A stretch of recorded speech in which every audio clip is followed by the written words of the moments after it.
pessoal, tudo bem com vocês? Estou aqui para mais um TemaCast com vocês e hoje nós vamos falar sobre conscientização e combate contra a violência da mulher e nós estamos aqui com a pastora Débora e vereadora também, né, pastora Débora, que já esteve com a gente o ano passado falando sobre a mulher negra, né, e hoje nós vamos estar falando sobre esse episódio, né, que é muito importante, sobre esse tema, sobre a conscientização aí contra a violência da mulher. Então, antes, rapidinho, só para o pessoal ainda que não te conhece, conhecer quem é a Débora e depois nós já vamos começar falando sobre isso. Olá, boa tarde. É um prazer estar aqui mais uma vez. Né? Eu sou, então, Débora Carneiro, vereadora por Lucas do Rio Verde.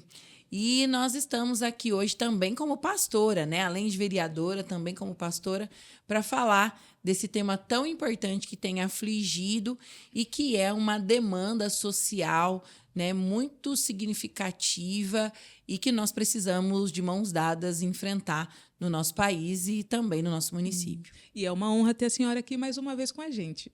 Obrigada, muito obrigada.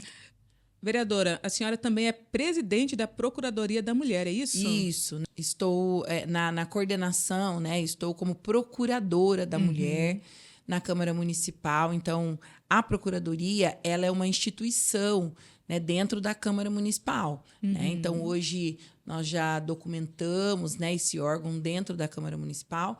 E esse órgão, então, ele é responsável por trabalhar todas as demandas que estão relacionadas à mulher. Então, a violência contra a mulher, a violência física, a violência psicológica. E também a gente vai falar, né, lá a gente também trata sobre a questão da violência política, né? Violência de gênero, enfim. Então, nós temos feito um trabalho muito significativo e a gente vai vendo esse trabalho crescer, né? E esse trabalho, ele começa a ter mais visibilidade dentro da sociedade, né? A gente não trabalha isoladamente, mas é um trabalho que a gente faz na Câmara Municipal muito importante. E quais são os principais tipos de violência, né, que chega ao conhecimento de vocês? Olha, eu sempre digo que a Procuradoria da Mulher na Câmara Municipal, ela não é o órgão fim, né? Mas ela é o órgão meio. Então, ela não é um espaço onde as mulheres elas procuram de primeiro, né, para denunciar a questão da violência e também não é o órgão onde a gente trabalha ali por fim a questão da violência. Ela, quando eu digo que ela é meio, porque quando ela é meio, esporadicamente, algumas pessoas vêm relatar sobre algum tipo de violência sofrido, mas eu entendo que o principal papel da Procuradoria da Mulher na Câmara Municipal é olhar para o município de Lucas do Rio Verde, o qual nós estamos inseridos, e entender quais são as políticas públicas que podem ser criadas ou políticas públicas que precisam ser fiscalizadas e após apontadas para funcionar, né? Então, esse é o maior papel que a Procuradoria tem nesse contexto. Por quê? Porque, na verdade, hoje nós temos, dentro do nosso município, uma rede de atendimento, né, à mulher vítima de violência. Então, é a rede de enfrentamento à mulher vítima de violência. E essa rede, ela é composta por várias instituições. Tá? Então, não é que a Procuradoria ela não tem o fim de receber denúncias, mas no nosso município ela acaba sendo um órgão meio. Porque, por exemplo, existem municípios que não têm rede, que não tem CRAS, que não tem polícia, né? Não tem, né, uma delegacia ali. Então, a Procuradoria da Mulher, dentro da Câmara, ela acaba sendo o primeiro lugar onde a mulher vai procurar ajuda para poder ser atendida. Então, o Lucas do Rio Verde, ele tem uma rede de enfrentamento. E nós também fazemos parte dessa rede de enfrentamento. Então, por isso que a gente, então, tem esse papel meio e para nós chegam algumas situações, mas assim, poucas situações. Mas o nosso principal papel, então, é trabalhar a temática através de projetos de leis, através de indicações, através de fiscalizar o órgão público para verificar se, de fato, as políticas públicas para o enfrentamento contra a violência, de fato, têm sido aplicadas e se eles funcionam. Entendi. Mas se alguém chegar até vocês, para onde que vocês Sim. indicam? Se chegar uma mulher, né, para ser atendida e para nos relatar, né, um fato, de violência, ela vai ser encaminhada. Ou ela vai ser encaminhada para a delegacia, e aí vai depender do contexto, ou ela vai ser encaminhada para o próprio CREAS, né, que é o Centro de Referência Especializado da Assistência Social, que também acolhe esse atendimento. Né? Ela pode também, dependendo como ela está, ser encaminhada, por exemplo, para o PAN, que é o lugar, ou o hospital, que é o lugar onde ela vai receber ali os primeiros socorros. Então, vai depender muito da situação. Nós temos lá já, né, uma orientação para onde ela deve ser encaminhada quando ela chega na procuradoria. Mas, sem atendimento, sem encaminhamento, nenhuma mulher vai ficar quando ela procurar a procuradoria da Câmara Municipal. Pastora, acho que foi uns 3 meses atrás, mais ou menos, que teve aquele momento na Câmara, né, falando sobre isso. A senhora acha que a população de Lucas do Rio Verde conseguiu, que foram ali, né, absorveram bastante sobre o conteúdo que foi passado? E a segunda questão, em cima disso também, por que poucos homens participam? Tá, então vamos lá. Eu vou começar pela última, tá? Olha, na verdade, não somos nós, mulheres, que violentamos. Né? São os homens que violentam. Mas é muito ruim para um homem ouvir uma mulher falar que ele é o agressor. Né? Até por conta de um machismo estrutural que nós vivemos dentro da nossa sociedade. Eu não vou falar só Brasil, porque isso é uma questão mundial. Né? Mas nós vivemos uma sociedade machista onde os homens eles entendiam que ter poder é agredir uma mulher. Então, para um homem ouvir que ele é o agressor e que quem precisa mudar nesse processo é ele, são as atitudes dele, isso incomoda, né? E eu ouvi isso de um homem outro dia. Eu nunca tinha parado para pensar nisso, né? Por que os homens eles não gostam de participar, eles pouco participam, né, das questões quando a gente fala sobre violência, poucos homens interagem nesse sentido.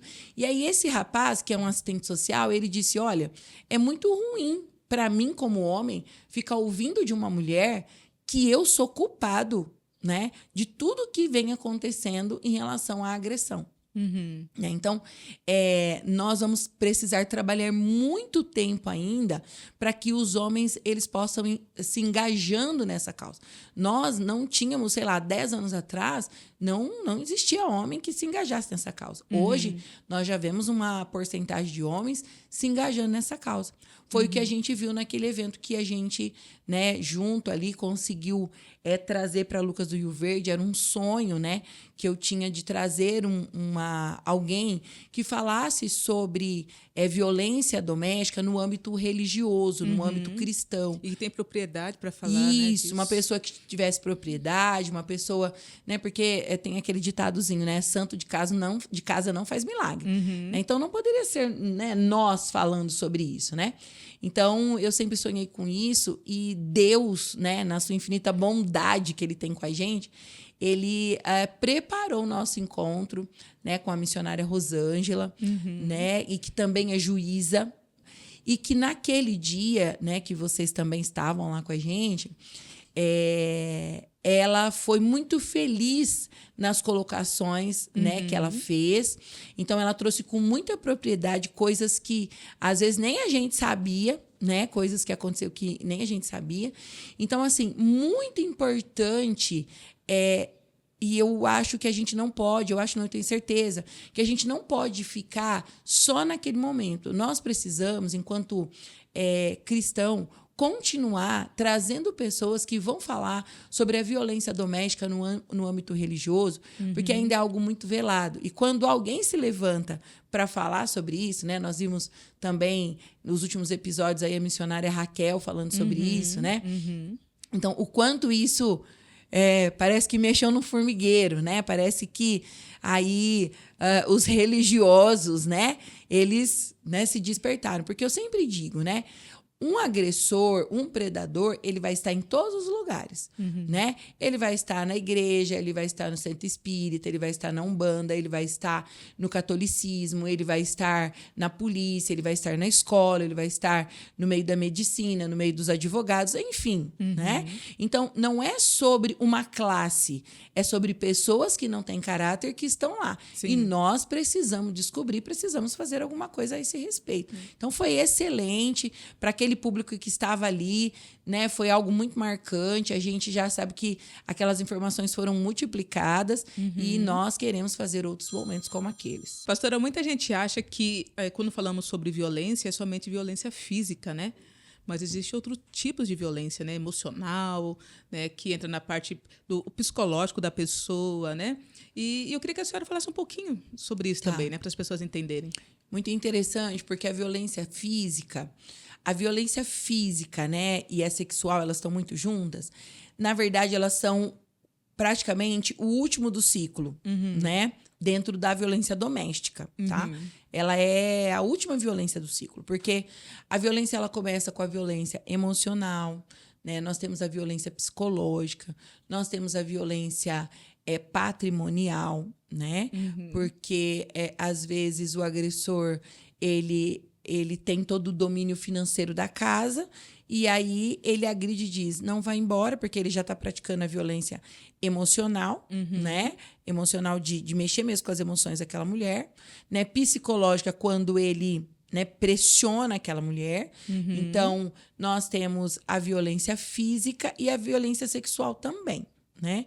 Então, a violência, ela é um ciclo, né? Então, a física ela acaba sendo a última e a patrimonial, eu sempre digo que faz com que muitas mulheres, e às vezes até de uma classe social mais provida de bens, faz com que essa mulher ela fique nessa relação vivendo violência patrimonial porque ela entende, porque ela já está fragilizada emocionalmente, psicologicamente, então ela entende que ela não vai ter para onde ir, ela vai ter que ficar ali porque é ele que tem a casa e ele fala, se você for embora, você vai embora sem nada.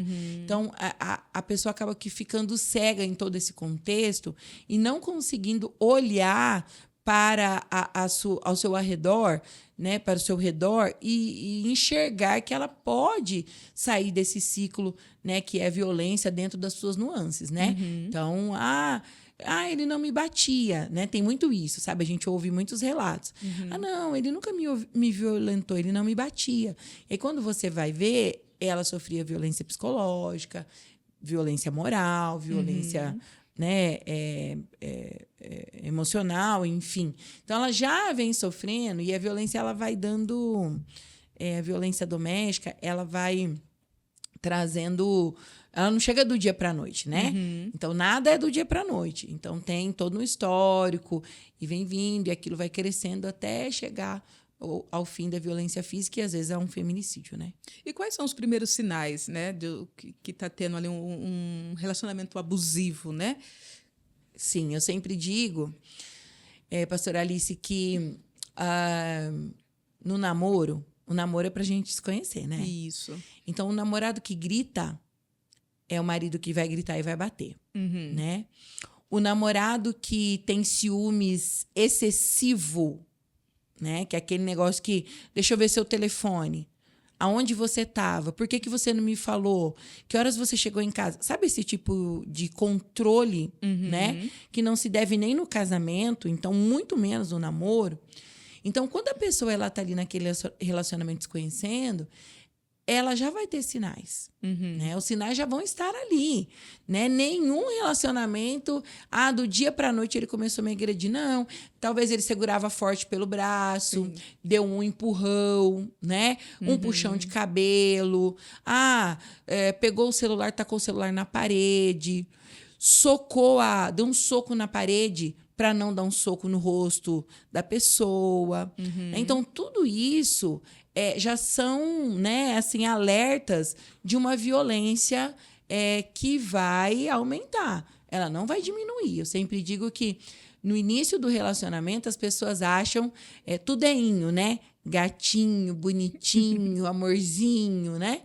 E aí, se essas coisas acontecem no inho, depois elas vão ir para o aumentativo. Elas vão aumentar.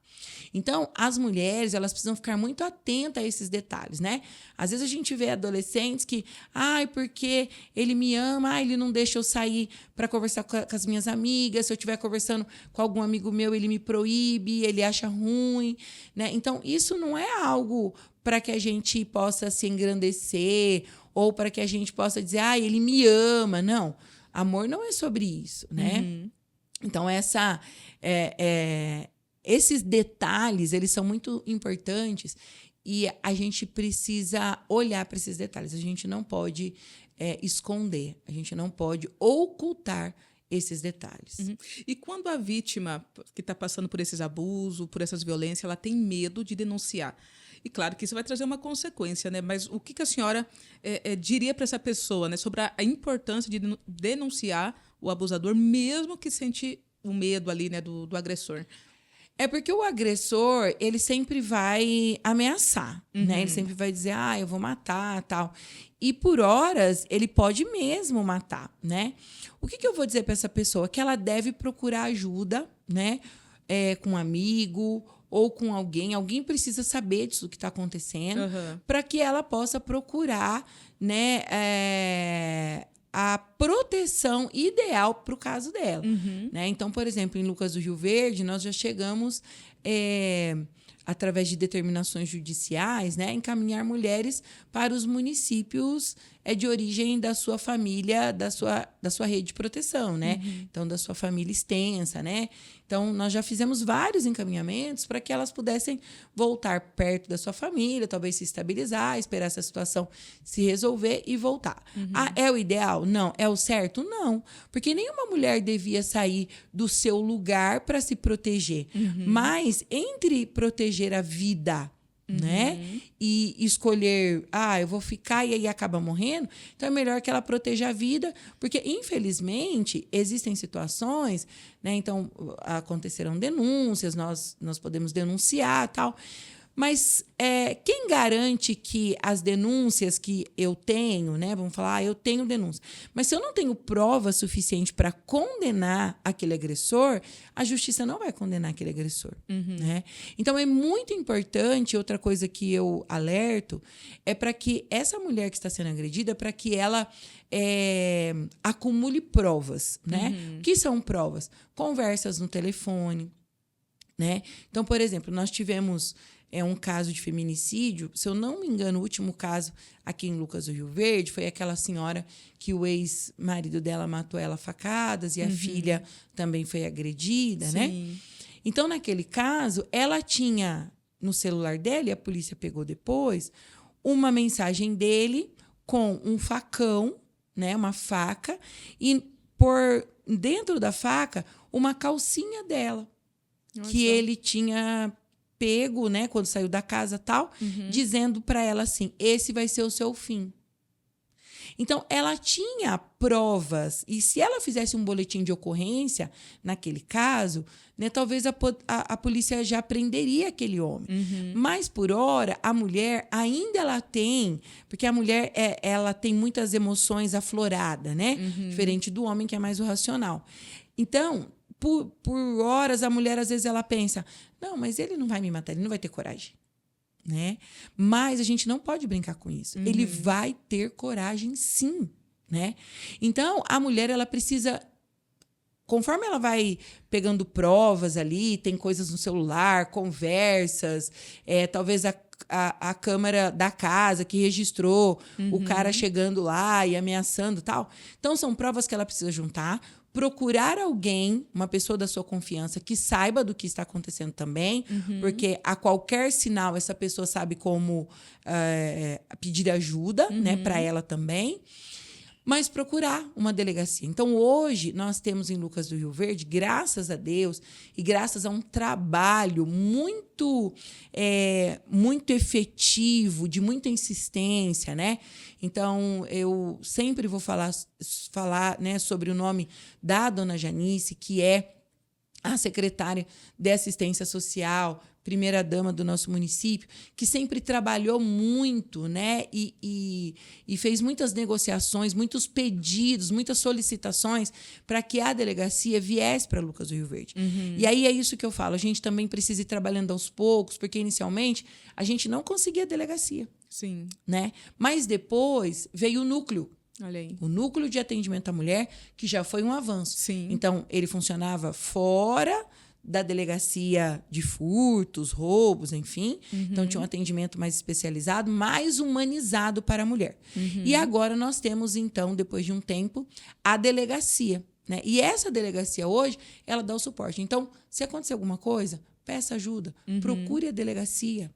Procure o CREAS, mas procure a delegacia, procure a Guarda Municipal. A Guarda Municipal, através da Patrulha Maria da Penha, tem feito um excelente trabalho no nosso município. Então, precisou? Liga lá, 153 190, né? Ligue, né? Peça ajuda. Não pode ficar esperando o pior acontecer.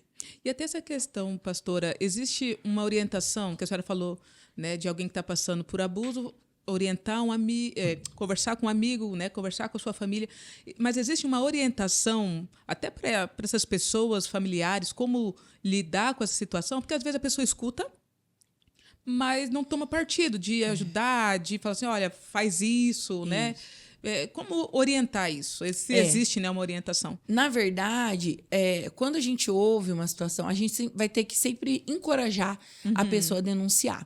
Tá? A gente precisa encorajar a pessoa a denunciar, a sair daquela situação, a abandonar aquele parceiro, né? Porque ele está proporcionando risco de vida para ela. Então, quando a gente ouve, a gente precisa encorajar essa mulher a denunciar e a sair desse relacionamento abusivo. Mas para as mulheres, principalmente as cristãs hoje, quando elas vão para a luz da palavra que fala que Deus odeia o divórcio, né? E alguém orienta ela a se divorciar porque está passando por violência doméstica, como que a pessoa que está orientando pode ajudar realmente ela a entender que aquele casamento não é de Deus para a vida dela? A Bíblia é clara e a Bíblia vai dizer que o marido, ele precisa amar a esposa como Cristo amou a igreja, né? Eu sempre vou nessa linha porque é assim que eu entendo. Se Cristo amou a igreja e ele morreu e se entregou por ela, e na história a gente vai ver, né? Igreja é humanidade, né? Tudo que ele fez por nós, né? Todos os milagres, toda a demonstração de carinho, de amor, de cuidado que ele teve com a gente e ainda continua tendo, né? Então, se Cristo amou a igreja e Paulo, ele coloca esse exemplo, né? Para que o marido ame a sua esposa como Cristo amou a igreja. Então, eu não consigo entender que casamento é esse que o marido bate, que o marido humilha, que o marido coloca a mulher abaixo do nada e a mulher ela tenha que sustentar aquele casamento. Ser submissa àquilo. Ser submissa àquilo. Será que Cristo ele ama que uma pessoa está sendo totalmente humilhada, maltratada, né? Porque aí ela está sendo violentada psicologicamente, moralmente, sexualmente, fisicamente, ela está sendo totalmente, né, humilhada, né, maltratada. Cristo ama isso? Cristo quer ver? Ele quer isso para aquela mulher? Não, né? E ele também não quer isso para aquele homem. Então, se ele não tem o posicionamento de mudar e, de fato, mudar, então aquela mulher ela precisa tomar uma posição e se separar. E se separar. Porque se ela não se separar, ela vai morrer. Né? Então, nós temos um exemplo claro de alguns meses atrás, aí 1 ano mais ou menos, aconteceu no Pará, que a mulher ela chegava todos os dias na igreja e falava, pastor, ele disse que se eu voltar para casa, ele vai me matar. E o pastor dizia, não, ele não vai te matar, não, continua vindo para a igreja, ora, busca. E um dia ela voltou para a igreja com a Bíblia na mão, quando ela chega em casa, ele está no portão com um facão, e ele deu facãozada assim no pescoço dela, e a mulher morreu com a Bíblia na mão, na porta da casa, voltando da igreja. Né? Então, olha a responsabilidade também desse pastor que deu essa orientação. E aproveitar essa deixa que a pastora deixou, como então que um pastor deve agir quando uma pessoa chega, né, principalmente mulher, né, chega pedindo ajuda dizendo que está sofrendo violência doméstica, porque a forma como esse pastor orientou foi totalmente errada. Exatamente, né? Eu entendo que esse pastor, ele precisa, né, à luz da palavra mesmo, orientar e incentivar essa mulher, de fato, olha, então, se a senhora está vivendo essa situação, a senhora precisa procurar ajuda nos meios legais para se divorciar. Eu, como pastor, estou aqui para ser suporte. Porém, a senhora precisa legalizar esse pedido de acordo com a lei. Por quê? Porque o pastor também não pode ir lá na casa da pessoa e tomar o partido. Ele também não pode arrancar essa mulher daquele lugar, porque como também existe o ciclo do retorno, né? Então, às vezes ela volta para aquele companheiro, às vezes ela volta para aquele companheiro. Então, o pastor, ele não pode, né, ir lá e arrancar ela daquele lugar. A decisão precisa ser dela. Mas ela precisa entender que a igreja, que a liderança que ela tem, também é um lugar de apoio, também é um lugar de refúgio para a decisão dela. Mas ele precisa se posicionar no sentido de, tá, ok, você não quer mais, agora você... Então, você precisa fazer um boletim de ocorrência sobre as violências que você sofreu, continuar caminhando daqui por diante.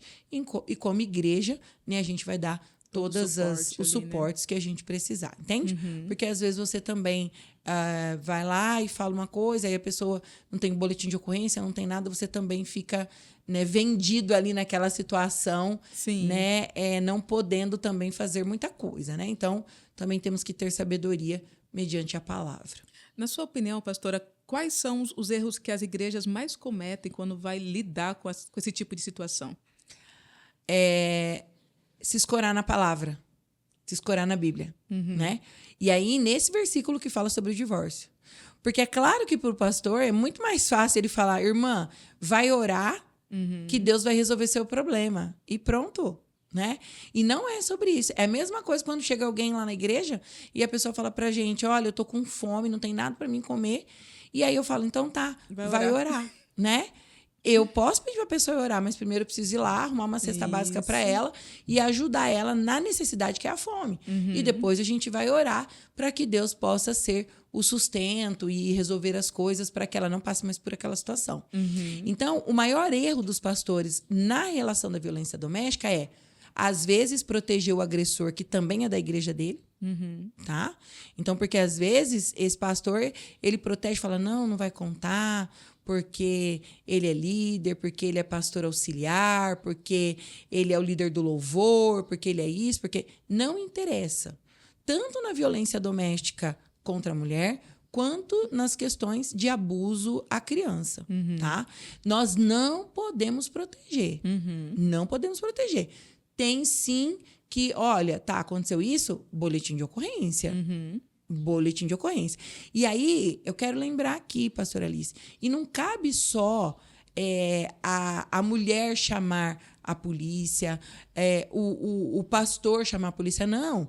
Qualquer pessoa, eu tô lá na minha casa, tô ouvindo a minha vizinha gritar, socorro, socorro, eu também não posso ir lá, porque eu não sei qual que é a situação, né? Às vezes tem uma arma de fogo ou uma arma branca mesmo, e também eu posso me ferir, mas eu posso chamar a polícia, ficar ali fora esperando a polícia chegar, né, para falar, olha, tá acontecendo alguma coisa lá dentro. E aí a polícia vai, entra e vê o que tá acontecendo. Essa semana aconteceu uma situação dessa aqui em Lucas do Rio Verde, o vizinho chamou a polícia e o agressor foi preso. E Lei Maria da Penha não tem fiança, né? Então, o pastor precisa se posicionar e ele precisa, se o agressor é membro da igreja dele, tem que ser punido igual. Se não é membro da igreja dele, se ele está falando lá com a irmã aconselhando, ele precisa dar o conselho mediante ao que a lei diz. Porque se ele também não fizer, ele também pode ser cúmplice de um feminicídio, porque ele sabia de tudo e não fez nada por quê. Verdade. Pastora, eu queria, para a gente estar finalizando, claro que tem muito mais aqui se a gente fosse, né, conversar, mas eu queria que a senhora deixasse uma mensagem, né, de alerta, mas também de esperança para as pessoas que vão assistir esse podcast, né? Esse mês de agosto é o mês da conscientização, então queria que a senhora deixasse uma mensagem como alerta e depois uma mensagem de esperança para quem está passando por isso, né? ou para alguém que já viu que tem sinais de abuso e precisa tomar uma posição. Como a senhora falou, não é só questão de oração, mas de posicionamento, de dar um basta daquilo que pode até trazer morte, né? Então, para nós finalizarmos, eu queria muito que a senhora deixasse aí uma mensagem para quem vai estar nos assistindo. Olha, a mensagem que eu quero deixar, né, de incentivo, né, é para que essas mulheres que estão passando, como onde eu já também, né, passei por uma situação de violência doméstica, é que parece que a gente não vai conseguir resolver, mas a gente pode resolver se a gente contar com as pessoas certas, buscar ajuda nos lugares certos. Eu tenho certeza que é possível sair de um ciclo de violência que às vezes perdura por anos na nossa vida, né? Então, tudo tem jeito, é possível reverter, é possível deixar aquele companheiro e encontrar uma nova vida, né? Porque eu vou deixar esse companheiro agora, eu não quero nunca mais saber de ninguém. Não, a gente não pode. Existem boas pessoas, existem homens, existem mulheres de caráter ainda na nossa humanidade. Então, a vida continua, né? Mas vocês precisam abandonar esse ciclo de violência que cercam vocês, né?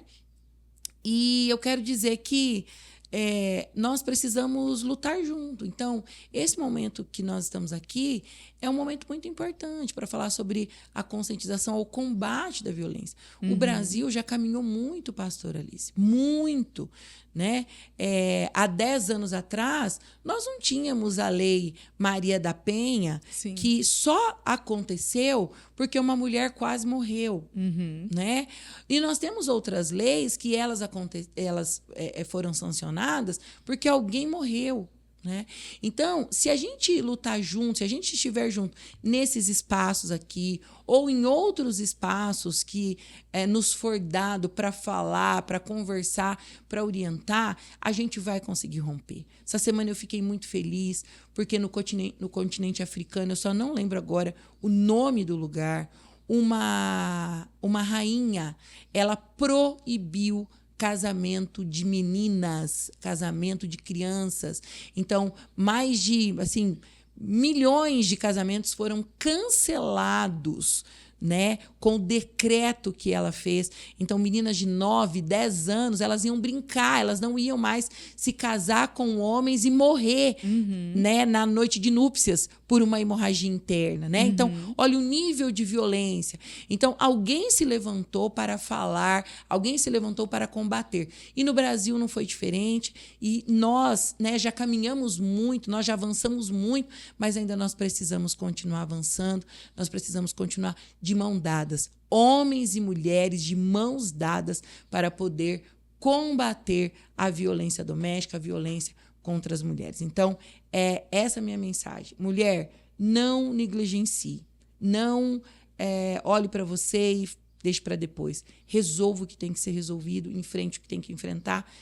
E para a coletividade, para a sociedade, vamos lutar junto, porque às vezes parece que nós estamos fazendo pouco, mas nós já fizemos muito e ainda temos muito trabalho pela frente. Amém. Isso aí. Então, mais uma vez, né, todos os pastores, líderes que vão nos assistir, aproveitar esse mês, não somente esse mês, é claro, mas principalmente esse mês que a gente vai ficar focado aqui até no podcast, a gente vai continuar falando sobre isso, mas enfatizar em falar, né, sobre a violência contra as mulheres também nas suas igrejas, né? Isso, importantíssimo. E se é caso de polícia, tem que ir para a polícia. Isso. Não é oração. Não é oração. É polícia. Isso, exatamente. Então, mais uma vez, pastora Débora, obrigada. Eu que agradeço. Deus abençoe a todos. Amém. E tchau, tchau, pessoal. Até a próxima.